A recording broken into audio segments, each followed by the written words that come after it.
빌립보서 말씀 같이 보겠습니다. 빌립보서 3장입니다. 1절부터 11절까지 교독하겠습니다. 제가 먼저 읽겠고 맨 마지막 11절은 한 목소리로 읽도록 하겠습니다. 끝으로 나의 형제 자매 여러분, 주 안에서 기뻐하십시오. 내가 같은 말을 되풀이해서 쓰는 것이 나에게는 번거롭지도 않고 여러분에게는 안전합니다.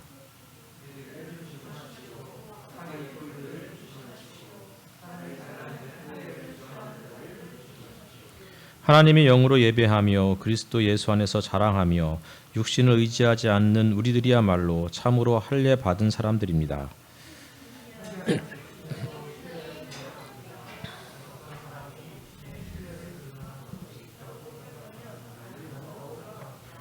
나는 난지 여드레 만에 할례를 받았고 이스라엘 민족 가운데서도 베냐민 지파요 히브리 사람 가운데서도 히브리 사람이요 율법으로는 바리새파 사람이요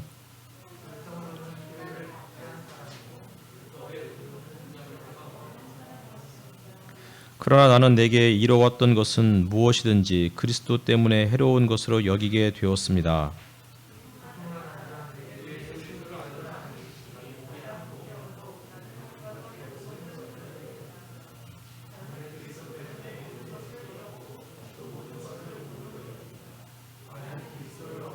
그리스도 안에 있는 사람으로 인정받으려고 합니다. 나는 율법에서 생기는 나 스스로의 의가 아니라 그리스도를 믿는 믿음으로 말미암아 오는 의 곧 믿음에 근거하여 하나님에게서 오는 의를 얻으려고 합니다.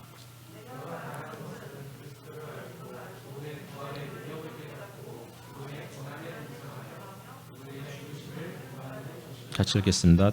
그리하여 나는 어떻게 해서든지 죽은 사람들 가운데서 살아나는 부활에 이르고 싶습니다. 아멘. 반갑습니다. 또 특별히 또 이재화 형제님 오랜만에 뵙습니다. 고생하셨습니다. 축하드리고요. 거의 뭐 합격한 것 같다고 어제 저한테 성적 매긴 거를 채점한 걸 저한테 보내오셨더라고요. 근데 제가 사실은 잠들었을 때 카톡을 보내가지고 제대로 반응을 못했어요. 너무 계속 토요일이 되면 아침 기도회를 하고서 이제 하루 종일 이렇게 오후까지 교회 있다가 집에 가면 맥을 못 추겠더라고요. 그래서 반응은 못했지만 어쨌든 거의 정말 비몽사몽간에 정말 대단하시다 이렇게 카톡을 보냈습니다. 인사 한번 좌우에 계신 분들 돌아보시면서 같이 인사 나누셨으면 좋겠습니다.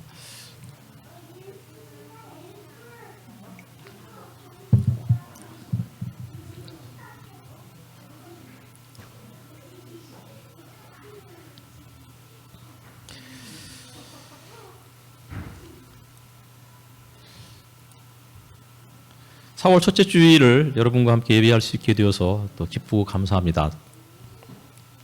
4월이 돼서 그런가 이게 길을 걷다 보면 정말 꽃들이 만개했어요, 그렇죠? 3월에 볼 수 없었던 꽃들이 이제 4월이 되니까 3월 마지막 주부터 4월이 되니까 진짜 새로운 꽃들이 보이기 시작하더라고요. 그래서 나날이 달라져가는 산과 들의 실록이 연두빛 물감을 풀어놓은 것 같다라는 이 이제 김춘복 작가의 그 글에 나오는 그 구절이 있는데요. 정말 나날이 달라져가는 산과 들의 실록. 이게 마치 연두빛 물감을 풀어놓은 것 같다. 이런 표현들이 실감이 나는 그러한 계절입니다. 마치 4월은 세상이 새롭게 창조되는 것만 같은 그러한 때인 것 같습니다. 근데 이토록 눈부시고 아름다운 4월이 또 동시에 가슴 아픈 달이기도 하죠. 당장 오늘이 무슨 날일까요? 오늘이 4월 3일입니다. 제주도에 4.3 사건이 있었던 추모일이죠. 그렇잖아도 예배 직전에 제주도에서 태어나서 제주도에서 평생 자라신 그곳에서 목회하시면서 줄농사 하시는 분이 있는데 저에게 장문의 카톡을 보내셨어요. 제주도의 4.3을 기억해달라고. 그래서 그렇잖아도 오늘 설교나 예배 때 제주도를 위해서 또 기억하고 함께 또 기도하는 시간을 가지려고 한다라고 이렇게 말씀드렸습니다. 해방 후죠. 45년도에 해방이 되었고 47년도에 이제 어쨌든 미 군정이 우리나라를 신탁 통치하기 시작하면서 그러면서 이제 남한의 단독 정부를 수립하고자 하는 그런 움직임들이 있자 사실 전국에서 이제 거기에 대한 저항들이 생기기 시작했습니다. 특별히 제주도 도민들이 47년 3월 1일 3.1절 기념일에 제주시 그 광장 앞에 한 3, 4만 명이 모였던 것 같아요. 그 자리에 모여서 기념 행사를 하는데 그때 당시에 남한 단독 정부 수립에 반대하면서 어쨌든 한반도 전체가 함께 그 통일이 되었으면 좋겠다. 그런 정부를 세웠으면 좋겠다. 그러니까 그때까지만 해도 사실은 남북이 분단되었다고 했지만 실질적으로 어느 정도는 자유롭게 왕래를 할 수 있는 그러한 시기였습니다.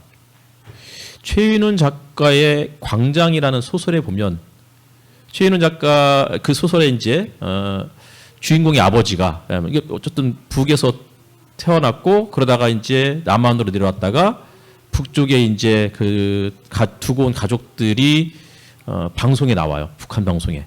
그러자 너무 가족이 그리워서 다시 북으로 넘어가는 그런 과정들이 그 묘사되어 있는데 어쨌든 그때만 해도 어느 정도 조금 뭐 눈치껏 살짝 들어갔다 나오고 했던 때였던 것 같습니다.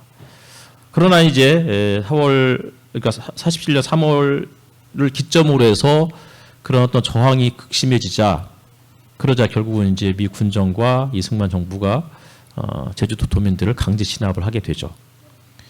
그것이 발단이 되어서 결국은 이제 제주도를 좌익 세력으로 빨갱이 세력으로 그렇게 규정을 하고 그리고는 이제 어마어마한 경찰들을 투입을 하고 군인들을 투입하고 그것으로도 안 되자 이제 서북 청년단을 동원하게 되는데 그 배후에 또 한국의 남한의 기독교가 함께 연루가 되죠.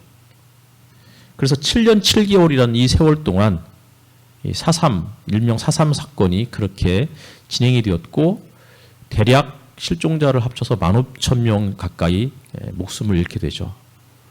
어마어마한 사람들이 그렇게 죽임을 당하고 그 유가족들까지 다 합치면 수만 명이 지금도 4.3이 되면 제주도 도민들은 정말 마음 아픈 그런 시기들을 이렇게 보내고 있는 것 같습니다.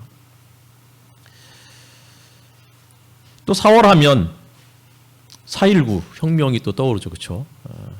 이승만의 그 이제 독재, 부정부패, 부정선거 뭐 이런 것에 맞서서 평범한 시민들이 이제 거리로 뛰어나와서 그것을 이제 시위했던 그러면서 이승만 정부가 무너지고 새로운 이제 정부 민주정부가 들어서기를 염원했던 그런 시기가 또 4.19 혁명이었습니다. 1960년도에 있었던 사건이었죠. 또 2014년도죠. 우리가 너무나 또 생생하게 기억하고 있는 세월호 사건. 세월호 참사가 4월 16일에 있었습니다. 인천항에서 제주도로 떠나는 세월호에 승객 중에 303명이 진도 앞바다에서 이렇게 목숨을 잃게 되죠. 그리고 그 중에 303명 중에 절대 다수가 단원고 학생들이었고 교사들이었죠. 또 4월 11일은 대한민국 임시정부 수립일이기도 합니다. 어쨌든 뭐 4월에 대한민국에도 정말 많은 일들이 있었을 텐데 그냥 얼핏 제가 생각하고 있는 기억에 남은 그러한 날들이 4월 달에 이 정도로 많이 있습니다. 눈부시도록 아름다운 그러면서도 동시에 가슴이 시린 달이 또 4월인데 이 4월의 첫째 주일을 여러분과 함께 예배할 수 있게 되어서 감사드리고 또 우리 교회에 또 여러분의 가정에 또 더 나아가서 이 땅과 전 세계에 그리스도의 평화가 속히 임했으면 좋겠습니다. 오늘은 빌립보서의 반환점을 도는 그러한 이제 날입니다. 빌립보서가 전체 4장까지 있는데 오늘 이제 3장 1절부터 11절까지 우리가 살펴보려고 하는데요. 1장과 2장에서 바울은 빌립보 교인들의 그 일종의 긍정적인 모습들을 그렇게 잘 묘사해주고 있습니다. 그들과 함께 나누었던 코이노니아, 깊은 교제 이런 것들을 언급했고 또 자기를 비우시고 성육신하신 그리스도를 모범으로 제시하면서 예수를 본받았던 정말 예수와 같은 사람들 두 사람을 소개하는데 그 두 사람이 디모데와 에바브로디도였습니다. 디모데는 자기 자신만을 돌보는 사람이 아니고 다른 사람들을 돌볼 줄 아는 사람. 그래서 빌립보 교회 사람들의 형편을 돌아보기 위해서 바울이 기꺼이 디모데를 보내겠다고 했던 대목이 2장 이제 중반부 이후에 나오죠. 에바브로 디도는 죽기까지 순종하셨던 예수 그리스도의 죽음의 하여튼 예수 그리스도의 모습을 본받아서 자신도 죽음의 문턱에 이르기까지 바울을 돌보았던 에바브로 디도를 그렇게 소개해 주고 있어요. 그러면서 이 장 맨 마지막에는 디모데와 에바브로 디도와 같은 사람들을 존경하라 라고 하면서 이 장을 마무리하죠. 3장에 이르면 그런데 갑자기 어조가 바뀌어요. 3장 1절에는 기뻐하고 기뻐하라 이렇게 이야기를 했지만 3장 2절은 갑자기 굉장히 격앙된 어조로 그렇게 바울이 표현하고 있습니다. 그러니까 1장과 2장은 참으로 눈이 부시도록 아름다운 표현들이 등장하는 반면에 3장은 굉장히 거칠고 때로는 분노가 섞여 있는 것 같은 그런 표현들이 나오죠. 2절을 보면 개들을 조심하십시오. 악한 일꾼들을 조심하십시오. 살을 잘라내는 할례를 주장하는 자들을 조심하십시오. 개들 이런 표현이 나오면 일단은 뭐 썩 좋은 표현이 아니죠. 뭐 요새는 애완견을 키우는 분들이 워낙 많아서 이 개라는 표현이 긍정적인 접두어로 많이 이제 표현이 되죠, 그렇죠? 맛있어도 뭐 개 맛있다, 멋있어도 개 멋있다, 뭐 이렇게 표현을 하는데 그 전까지는 개는 다 안 좋은 표현이었어요, 그렇죠? 이런 개 같은 뭐 이러면서. 근데 성경에도 개라는 표현은 거의 대부분 다 부정적인 표현이에요. 특별히 이 개는 유대인들이 이방인들을 향해서 비하하고 혐오하고 배제하는 표현으로 사용했던 그 단어였죠. 이방인들은 기본적으로 할례를 받지 않은 사람들이었어요. 할례는 뭐예요? 할례는 하나님의 언약 백성에 포함된다. 하나님의 언약 백성에 들어와서 이제는 그분의 백성으로 살아간다. 그런 의미를 담고 있어요. 다시 말하면 할례는 하나님 백성의 언약의 증표였는데 이방인들은 할례를 받지 않은, 따라서 언약의 이 우리 안에 바운더리 안에 들어오지 못하는 언약의 바깥에 머무는 사람들. 그렇기 때문에 그 사람들은 들깨와 같은 사람들이다. 부정한 사람들이다. 이렇게 유대인들이 이방인을 그렇게 생각했던 것이었습니다. 그런데 바울이 빌립보 교인들에게 개들을 조심하십시오. 이렇게 이야기하고 있어요. 제가 젊었을 때만 해도요, 길을 걷다 보면 예전에는 뭐 이제 아파트보다는 일반 개인 주택이 훨씬 더 많았잖아요. 그래서 집 대문에 다 뭐가 많이 붙어 있었냐면 세 글자가 붙어 있어요. 그렇죠? 개 조심. 그리고 지나가다 보면 진짜 막 개들이 짖고 막 그래서 너무나 놀래고 그래요. 제가 사는 동네에도 여전히 개들이 막 뛰어나와요. 며칠 전에는 이제 하임이하고 같이 동네를 걷고 있는데 갑자기 걔가 옥상 담벼락에서 이제 몸을 절반 이상을 걸치고서 막 짖고 있는 거예요. 하임이가 얼마나 놀랐는지. 저는 거기를 여러 번 지나다녀서 걔가 나올 것을 예상하고 이제 하임이에게 조심해라, 놀래지 마라 그랬는데 아니나 다를까 하임이는 역시 또 놀래고 말았죠. 어쨌든 걔는 무서운 존재, 두려운 존재예요. 근데 바울이 지금 빌립보 교인들을 향해서 개들을 조심하십시오. 다시 말하면 개조심 이렇게 이야기하고 있는 거예요. 그런데 아까 말씀드렸듯이 기본적으로 유대인들이 이방인들을 개라고 표현했다고요. 근데 지금 이곳에서는 이방인을 조심하라는 뜻으로 이야기하는 게 아니고 거꾸로 유대인들, 특별히 유대주의자들을 조심하라고 이렇게 이야기하면서 그들을 개라고 지칭하고 있는 거예요. 이방인을 개로 여기고 비하했던 유대주의자들을 향해서 이제는 이방인이 아니라 이방인들을 혐오하고 배제하는 자들인 유대주의자들을 개라고 그렇게 이야기하고 있는 거라고요. 왜 이렇게 거친 표현을 바울이 사용하고 있을까요? 유대주의자들이 어떤 잘못을 저질렀길래 바울은 이렇게 격앙된 표현을 하고 있는 것일까? 유대주의자들은 기본적으로 할례를 고집하는 사람들이었습니다. 예수를 믿고 구원받긴 하지만 무언가 좀 부족하다는 거예요. 그 2% 부족한 것을 반드시 할례나 혹은 음식법이나 이런 규정들을 통해서 보충해 나가야 된다고 이야기했던 사람들이죠. 할례는 하나님께서 아브라함과 언약을 맺으셨을 때 명하신 것이었어요. 하나님의 백성, 거룩한 백성이 되기 위해서는 할례를 행하라고 그렇게 말씀하셨고, 그 이후부터 수백 년 동안 혹은 수천 년 동안 이스라엘 백성들은 그 할례를 그렇게 준행해 왔어요. 준수해 왔죠. 그런데 어느 순간부터 할례를 행하는 일 자체에 대한 의문들이 생겼던 것 같아요.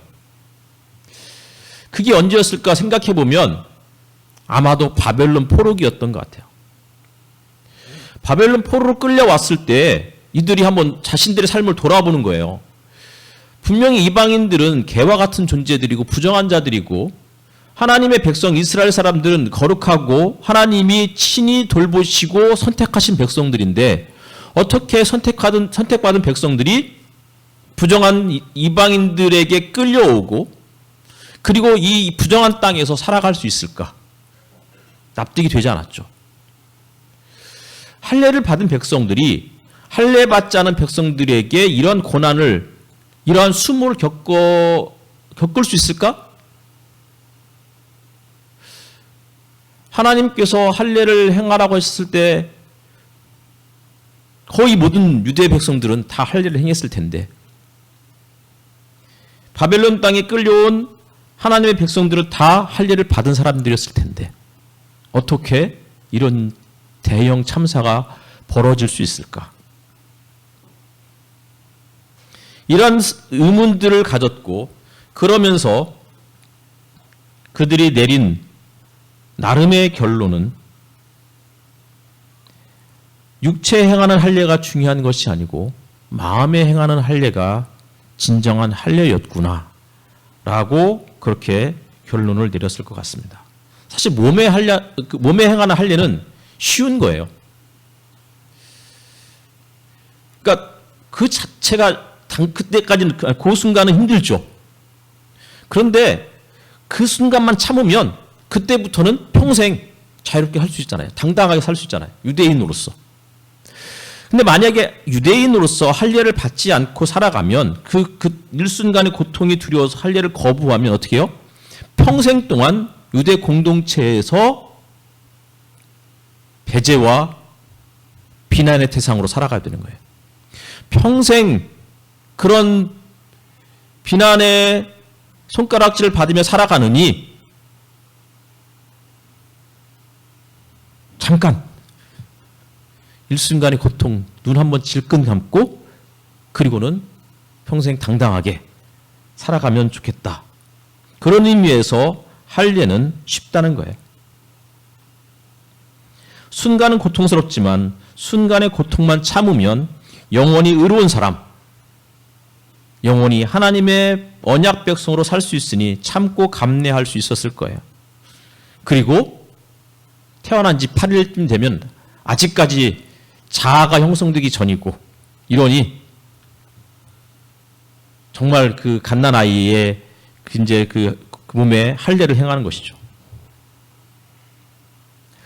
어제 복음과 상황 4.5를 우연히 떠들어 보다가 최종원 교수가 수도원에 관한 글을 썼더라고요. 연재를 이제 시작을 했는데 첫 번째 글이었어요. 이제 최종원 교수는 수도원 운동이 시작된 역사적 배경을 쭉 살펴보고 있는데, 기독교가 로마의 국교로 인정받기 시작하면서 본격적인 수도원 운동이 일어났다라고 그렇게 이야기하죠. 그러니까 기독교가 로마의 국교가 되었다는 것은 뭐예요? 이제는 기독교가 부와 권력의 중심에 서기 시작했다는 거예요. 부와 권력을 쥐기 시작했던 때.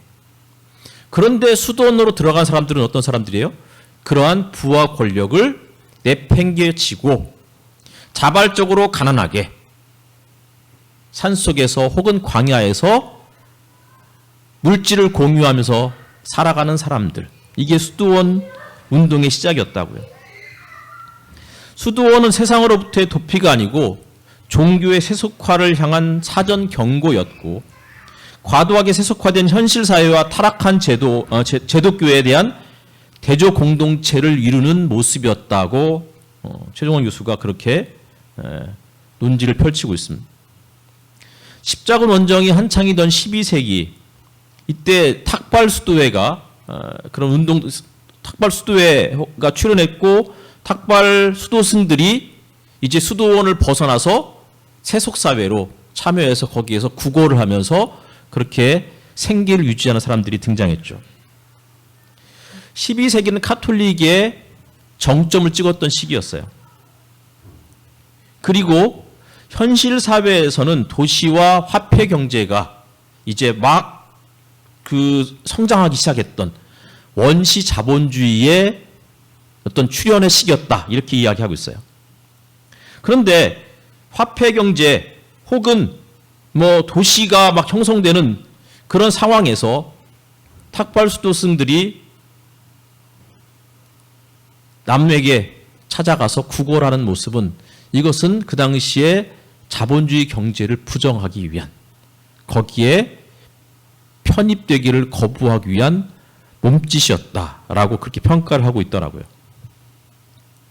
어쨌든 이러한 현실 속에서 세속의 권력과 부를 벌이는 무소유를 선택했다는 것은 단순한 도피적 삶을 넘어서는 가장 급진적인 형태의 사회 참여였다는 것이죠.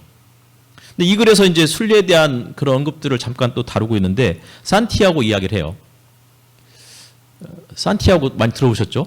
산티아고가 이제 스페인에 이제 800km 정도 되는 순례의 길이잖아요. 그곳을 다녀왔던 누군가가 제주도에도 이제 올레길을 그렇게 만들기 시작했죠. 800km면 매일같이 수십 킬로를 걸어도 한 달 이상 걸릴 수 있는 쉬운 순례의 길이 아니에요. 그런데 최종원 교수는 이 한 달 이상 걸리는 힘겨운 이 순례의 여정을 이렇게 이야기를 하고 있어요. 길은 고되지만 동시에 가장 쉬운 길이다. 왜 쉽다고 말할까요? 힘든 800km 이상의 여정이지만 매일 걸어가면 어느 순간에 도달할 수 있는 길이기 때문에 매일 걸어가야 할 이정표가 명확하기 때문에 쉽다고 이야기하는 것이다라고 그는 이야기했어요. 힘든 길이지만 포기하지 않는 한 순례길은 언젠가 종착지에 도달하고 말 것이다. 산티아고 길이 순례가 아니라 현실의 삶이 순례이고 우리 일상이 순례자의 삶이라고 그는 이야기하고 있습니다. 그러면서 이제야말로 편한 길을 떠나 진정한 순례의 길을 걸어야 한다는 자각이다. 이 길은 지도나 표지판이 분명하지 않기에 훨씬 더 고단하고 불확실하다. 두려움과 떨림 속에서 겨우 한 걸음 신뢰 없이는 걸어갈 수 없는 길이다. 저는 순례와 마찬가지로 할례도 그런 것이 아닐까 생각이 들었습니다. 몸에 하는 할례는 편한 길입니다. 하지만 마음에 하는 할례는 불확실하고 표지판이 불분명하기 때문에 불안할 수밖에 없습니다. 예수 믿어 안 믿어? 옛날에는 나 할례 받았어. 혹은 신분증, 예수 믿는 신분증 이런 거 보여주면 되거든요. 가끔씩 요새는 그런 사람들이 없는데 예전에는 가끔씩 목사 신분증을 보여달라는 분들이 있었어요. 근데 사실 목사 신분증이 없어요. 목사 신분증이라는 것은 이제 교단에다가 요청하면은 만들어주긴 하겠지만 그것을 가지고 다니는 사람도 없고 실질적으로 가진 사람이 없을 거예요. 거의. 근데 그럼 목사를 뭘로 증명할 수 있어요? 신분증 없고 하니까 어떻게 해요? 목사다움을 보여줄 수 있는 의복들이 있겠죠. 근데 그런 것이 목사다움을 보여주고 혹은 신분증을 보여주면 내가 그리스도인이다. 이것을 보여줄 수만 있다면 그것만큼 쉬운 길이 없어요. 그러면 그것이 아니라면 무엇으로 우리가 그리스도인 됨을 보여줄 수 있겠어요? 무엇으로 목사다움을 보여줄 수 있겠어요? 결국은 삶이잖아요. 근데 이게 잘 보여지지가 않아요. 얼굴에 나 목사 혹은 나는 그리스도인 이렇게 쓰고 다니면 그나마 쉬울 텐데 어떻게 얼굴 표정을 지어야 예수 믿는 사람이고 어떻게 행동을 해야 그리스도인일까? 이게 참 쉬운 일이 아니라는 거예요. 나름 그리스도인 다움을 보여주다가도 갑자기 생기는 그런 변수들 때문에 그 평온했던 감정이 무너지고 순간 또 버럭하고, 이게 우리네 인생의 모습이라고요.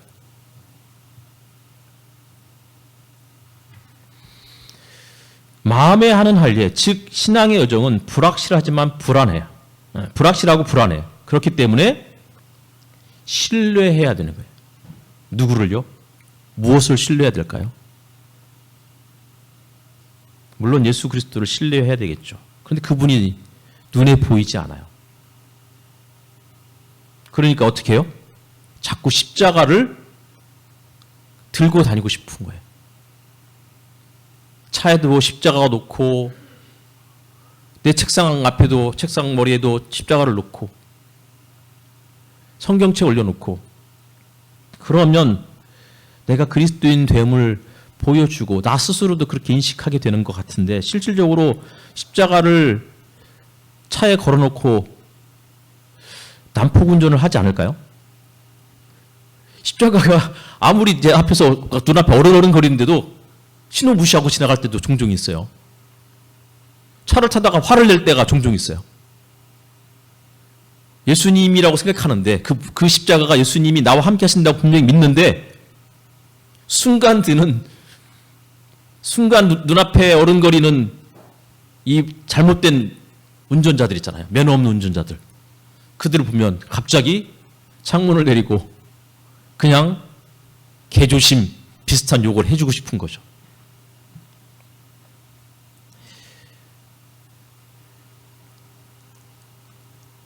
눈에 보이지 않는 그리스도 혹은 눈에 보이는 십자가, 이런 것들을 신뢰하는 것도 중요하지만 또 동시에 중요한 신뢰의 대상은 함께 믿음의 여정을 걸어가는 사람들, 신앙의 동료, 지체들이 아닐까 싶어요. 그렇기 때문에 눈에 보이는 디모데와 에바브로디도와 같은 사람을 바울이 존경하라고 그렇게 이야기하고 있는 것이겠죠. 그들을 존경하고 그들과 함께 걷는 여정이 순례이고 신앙의 여정이고, 그것이 바로 마음에 받는 할례라고 이야기하고 있는 거예요. 어제 요한복음 14장을 이제 아침 기도회 때 설교하면서 보혜사라는 말을 했어요. 보혜사는 헬라어로 파라클레토스라는 뜻인데, 이 파라라는 말이 나란히라는 뜻이라고 했어요. 그렇죠? 그래서 파라처치, 무슨 뜻이죠? 교회와 나란히 걷는 교회 유사단체, 뭐 그런 의미겠죠. 그렇죠? 파라슈트 뭐예요? 낙하산이잖아요. 그렇죠? 파라클레토스, 우리와 나란히 함께 영원히 걸어주신 그리스도의 영, 그분이 눈에 보이지 않지만 영원히 함께 하신다고 요한복음 14장에 그렇게 말씀하고 있어요. 바울은 할례를 주장하는 유대주의자들이죠. 유대 그리스도인을 향해서 거침없는 격정을 쏟아내고 있는데, 그 이유가 이러한 유대주의자들의 주장이 복음의 정수를 왜곡시킬 수 있기 때문이라고 그는 확신했기 때문이에요. 몸에 받는 할례는 평생에 걸쳐 이루어져야 할 신앙의 성품의 형성을 무시한 채 자기 자랑, 과시에 이용되기 십상이기 때문이에요. 그러면서 바울이 3절에 이렇게 이야기하고 있어요. 하나님의 영으로 예배하며 그리스도 예수 안에서 자랑하며 육신을 신뢰하는, 아니죠. 육신을 신뢰하는이 아니죠. 순간 제가 그 줄을 잊어먹었어요. 육신을 의지하지 않는 우리들이야말로 참으로 할례 받은 사람들입니다. 하나님의 영으로 예배한다. 이 무슨 뜻이죠? 신명기 10장에 보면은 마음의 할례를 행하고 다시는 목을 곧게 하지 마라, 이런 말씀이 있어요. 그러니까 할례를 이야기하면서 마음의 할례를 행하는 게 본질적인 거라는 거예요.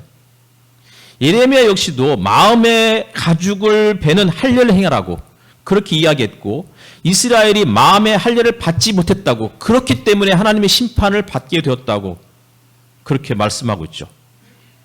하나님의 영은 눈에 보이지 않는 그 존재예요. 근데 마음도 마찬가지잖아요. 마음의 할례를 행하고 마음판에 계명을 새겨요. 겉으로 드러나고 자신을 과시하는 할례가 아니라 눈에 보이지 않는 내면의 성숙과 변화를 변화를 뜻하는 그런 표현이라고 이야기할 수 있을 것 같아요. 예수님이 요한복음 4장에서 사마리아 여인과 대화하실 때 예배에 대해서 언급하면서 그리심산도 아니고 예루살렘도 아니라고 그렇게 예수님이 말씀하셨어요. 그러면서 하셨던 말씀이 뭐예요? 예배는 영과 진리로 드리는 것이라고. 아마 이것도 그런 의미로 이해할 수도 있을 것 같아요. 그러니까 장소가 중요한 게 아니라는 거예요. 어디서 예배를 드리느냐가 중요한 게 아니고 진정한 예배는 뭐예요?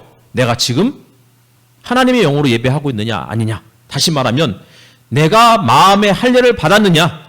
내 마음에 진정으로 참회와 회개 혹은 예수 그리스도를 본받고 싶은 열정이 있느냐.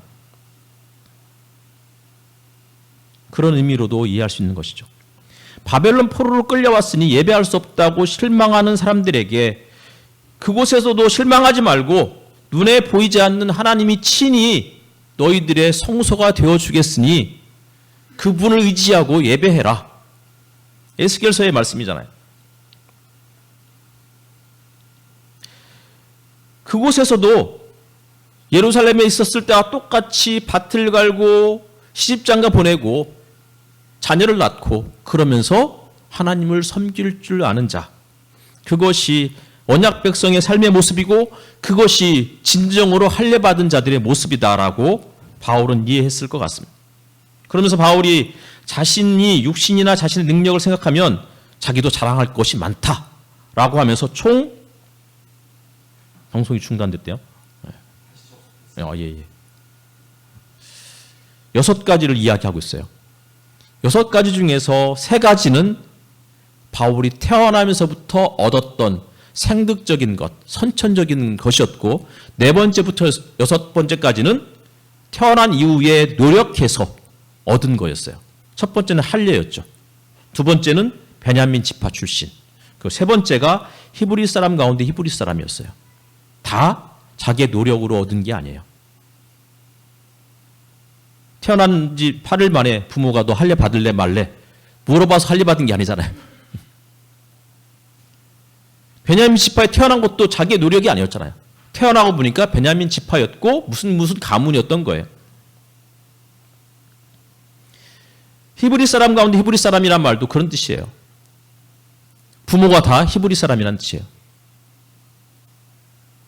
엄마는 헬라인, 아빠는 유대인, 혹은 뭐 그 반대, 혹은 히브리인으로 태어나긴 했지만 그러나 히브리어를 사용할 줄 모르는 헬라어만 사용할 줄 아는 유대인, 그런 의미도 아니고 히브리어도 잘 사용하고 그러면서도 부모가 다 히브리 사람.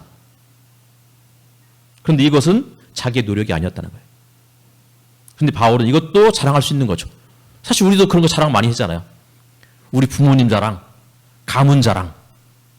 그래서 저는 전시였으니까 전시가 뭐 유명한 사람이 별로 없잖아요. 뭐 전두환, 뭐 전병욱 뭐 이런 사람들 이외에는 특별히 막 내세울 만한 사람이 별로 없었는데 그래서 이제 족보를 사잖아요.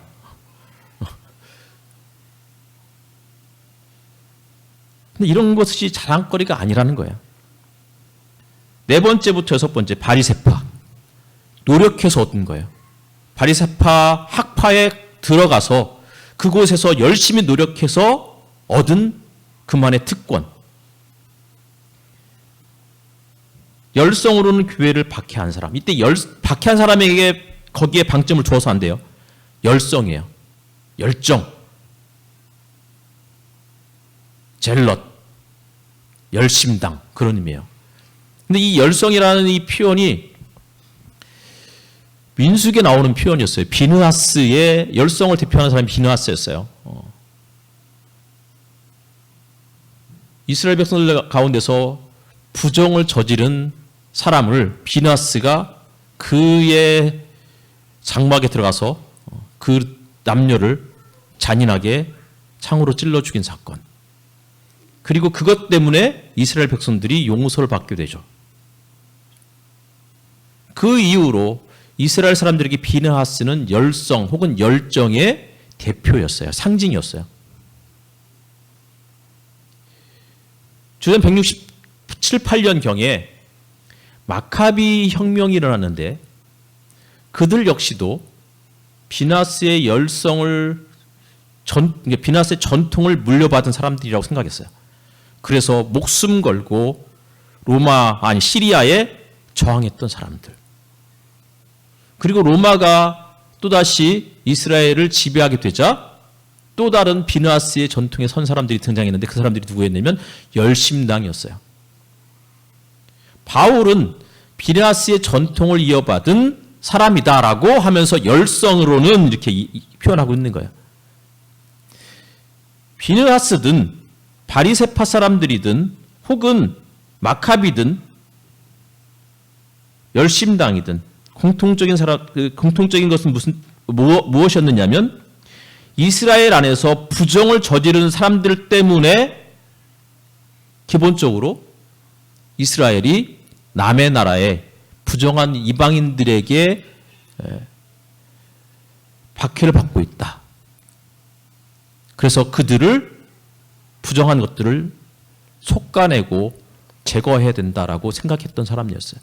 바울 역시도 그리스도인들 때문에 유대인들이 로마에게 압제를 받고 있다라고 생각해서 그리스도인들을 박해하는 일에 앞장서게 된 것이죠. 그런데 이러한 것들이 바울에게 있어서는 더 이상 자랑거리가 아니라고 이야기하고 있는 거예요. 출생하면서 얻은 생득적인 것이든 자신의 노력으로 얻은 것이든 이런 것들을 자랑하지 않겠다는 거예요. 사실 바울은 능력자죠. 그런데 이러한 6가지가 바울에게 있어서는 사실은 이로운 것들이었다고요.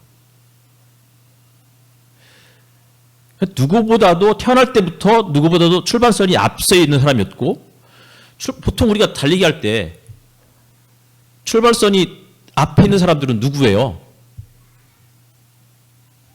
우리보다 어린 사람, 잘 달리기 못하는 사람이잖아요. 그런 사람들을 먼저 앞에 두고 잘 뛰는 사람이 뒤에서 뛰는 거잖아요. 그런데 바울이 누구보다도 출발선에 앞서 뛰었는데 달리고 보니까 우사인 볼트인 거야. 이미 훨씬 앞에서 뛰었는데 달리고 보니까 100m를 10초 이내로 주파할 줄 아는 대단한 사람이었던 거죠. 근데 바울은 이것을 다 해로 여겼다. 똥으로 여겼다. 배설물로 여겼다. 이렇게 표현하고 있습니다. 왜요? 그리스도 때문에. 그리스도를 알고 나서부터는 생득적인 것이든 자기의 능력과 노력으로 획득한 것이든 그런 것들이 오히려 신앙의 성숙에 방해가 된다고 그렇게 인식하기 시작했던 거예요. 그러면서 8절에 그리스도를 아는 지식이 가장 고귀함으로 이렇게 이야기하고 있습니다. 그리스도를 아는 지식이란 문맥적으로 보면은 겉으로 드러나는 모습이 아니라 내적으로 성품적으로 배우는 지식이라고 이해할 수 있을 것 같아요. 생득적인 것이든 후천적 노력으로 얻는 것이든 이러한 것들을 자랑하는 삶이 아니라 그리스도만을 자랑하는 삶을 살겠다는 거예요. 그런데 그리스도를 자랑한다는 이 말이 도대체 어떤 그리스도를 자랑한다는 뜻일까요? 외적인 것으로 사람을 판단하고 배제하는 것이 아니라 그런 것들을 사람을 판단하고 평가할 수 있는 외적인 기준들을 초월하는 믿음, 그것이 그리스도를 아는 지식이 아닐까요? 구약에 보면은 하나님을 아는 지식이라는 말이 나와요. 하나님을 존귀히 여기고 그분의 뜻에 순종하는 것이 하나님을 아는 것이다. 이렇게 이야기했어요. 이것은 하나님과의 개인적인 친밀한 관계를 의미해요. 친밀하고 사랑하는 관계 속에서 하나님이 원하시는 것들을 실행하겠다는 결단, 이것이 하나님을 아는 지식이었어요. 이제 바울은 하나님을 아는 지식에서 이 하나님을 그리스도로 대체했어요. 근데 이 그리스도가 어떤 그리스도냐면 종으로 자기를 비워서 종의 형체를 지니시고 낮아지신 그분을 하나님께서 지극히 높여주셔서 하나님 보좌 우편에 앉히신 예수 그리스도, 그분을 아는 지식인 거예요.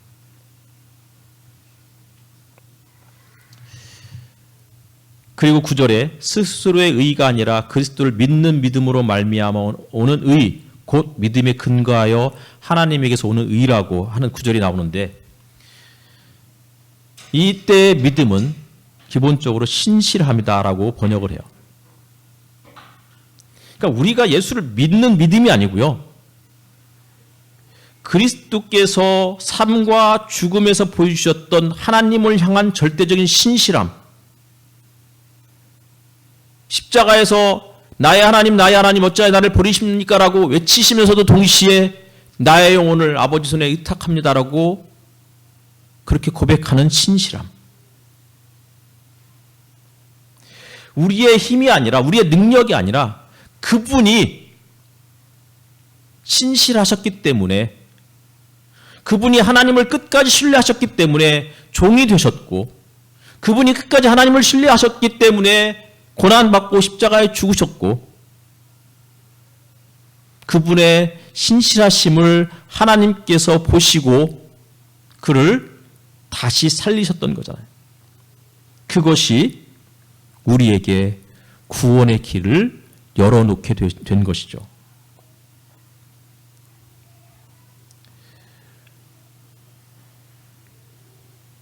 부활은 전적으로 하나님의 주권이에요. 우리가 그리스도의 고난에 동참하는 것은 우리의 의지이기도 하죠. 그렇죠? 하지만 우리가 그리스도의 고난에 동참할 수 있게 되는 그 원동력은 어디서 오는 걸까요? 부활을 믿기 때문인 거예요. 부활에 대한 믿음, 주님의 다시 오심에 대한 믿음, 이런 것들이 있기 때문에 고난에 동참하게 되는 거라고요. 그 부활에 대한 믿음이나 주님의 다시 오심에 대한 믿음이 없으면 절대 고난에 동참하기 어려워요.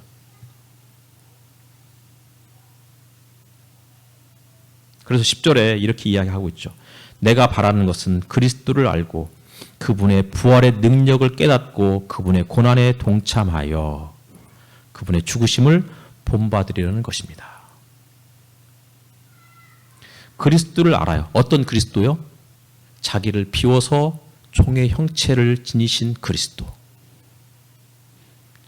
근데 그것만 아는 게 아니고 그분을 하나님께서 다시 살리시고 지극히 높은 곳에 앉히신 그분을, 그 하나님을 우리가 믿기 때문에 기꺼이 그분의 고난에 동참할 수 있는 것이 아닐까 싶습니다. 아브라함이 이삭을 바칠 때도 그런 믿음이 있었다고 히브리서 저자가 그렇게 표현하고 있죠. 하나님께서 그를 다시 살리실 것을 믿고 기꺼이 하나님께 제물로 바칠 수 있었다고.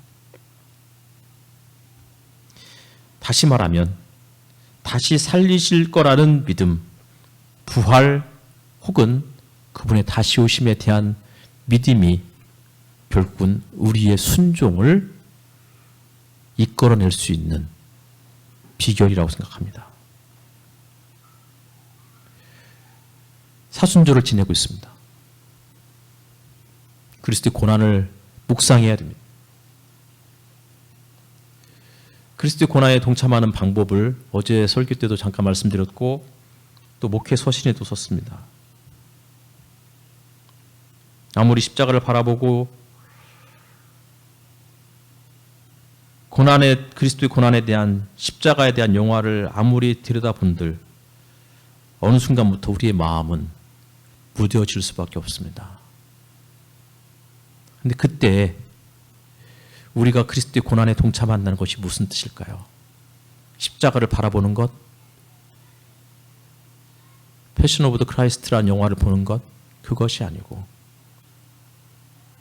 그리스도를 본받아서 자기뿐만 아니라 다른 사람의 일을 돌아보았던 디모데처럼 죽기까지 순종했던 예수 그리스도를 본받아서 죽음의 분터까지 자기를 돌보지 않고 바울을 돌보았던 에바브로티도처럼